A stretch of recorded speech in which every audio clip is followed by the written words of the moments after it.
Hey, by Valentine's Day 2025, I'll probably have about 2,500 videos on my YouTube that is Dr. Humanix.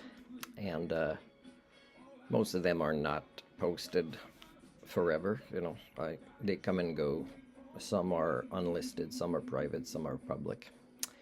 I don't allow thousands anymore to show at the same time, but they all serve their purpose, and some of them, their purpose will be reserved many times. I want to say how the professor of Sociocybernetics can imagine that Putin, who has always been playing the long game, and other nations or cultures that are of ideologies that have lasted a long time and that can see themselves in the future, such as, Zionists. They they are quite happy that the United States of America supplies Israel arms or technology, because they study them and they learn about them.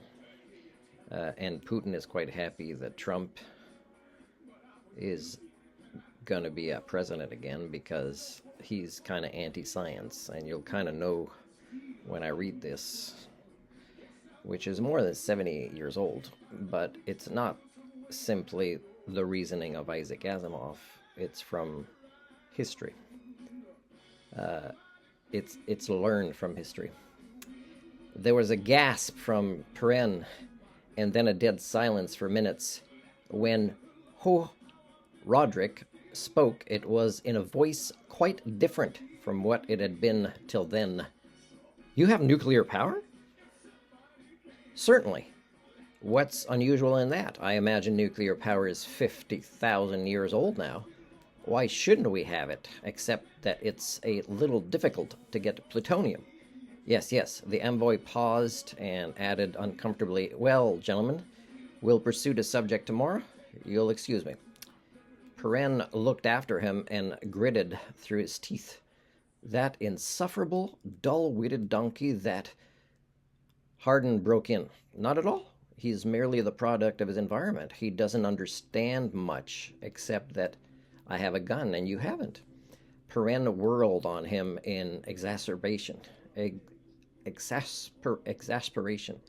"What in space did you mean by the talk about military bases and tribute? Are you crazy?" "No, I merely gave him rope and let him talk." You'll notice that he managed to stumble out with Anacreon's real intentions. That is, the parceling up of Terminus into landed estates. Of course, I don't intend to let that happen. You don't intend. You don't. And who are you? And may I ask what you meant by blowing off your mouth about our nuclear power plant? Why, it's just the thing that would make us a military target. Yes, grinned Hardin, a military target to stay away from. Isn't it obvious why I brought the subject up? It happened to confirm a very strong suspicion I had had. And what is that? That Anacreon no longer has a nuclear power economy. If they had, our friend would undoubtedly have realized that plutonium, except in ancient tradition, is not used in power plants, and therefore it follows that the rest of the periphery no longer has nuclear power either. Certainly Smyrna hasn't, or Anacreon wouldn't have won most of the battles in their recent war. Interesting, wouldn't you say? Bah. Perrin left in fiendish humor, and Hardin smiled gently. He threw his cigar away and looked up at the outstretched galaxy.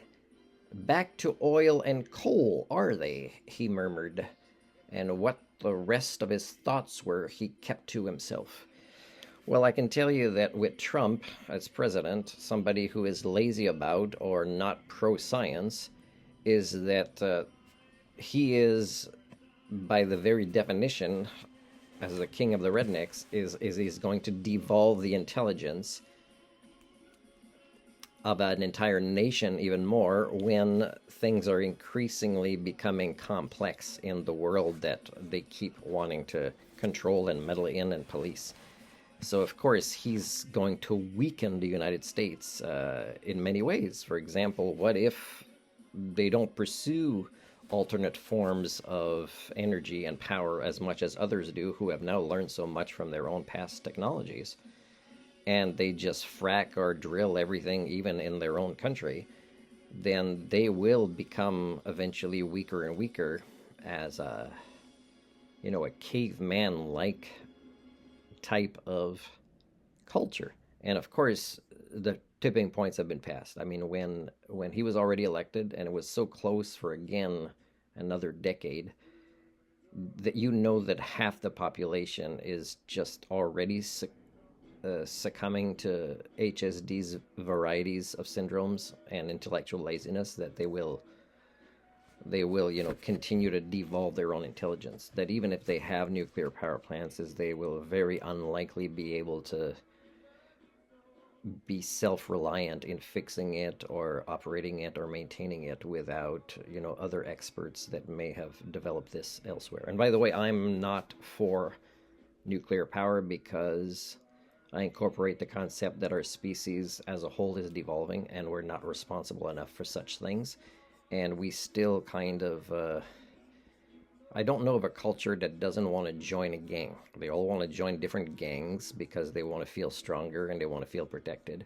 And they don't realize that the only way to do that is to overcome their own intellectual laziness, to be totally self-reliant, and to say nope, we don't need, no, we're not part of that anymore. We're going to go our own way and take our chances. And if somebody tries to invade us, I'm pretty sure that one of you will defend us, because one of you will think there's a favor coming, or you'll be able to re-collaborate with us in a gang-like scenario.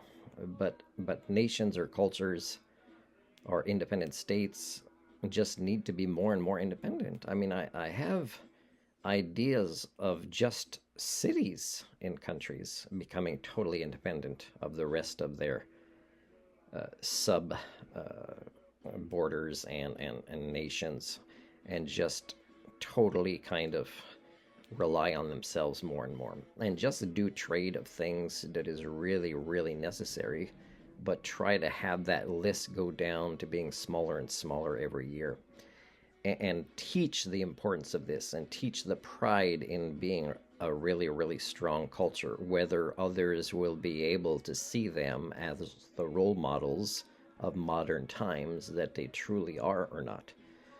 All these patterns are easily predictable, and they can be managed for success. But of course, Trump is business as usual. He is old days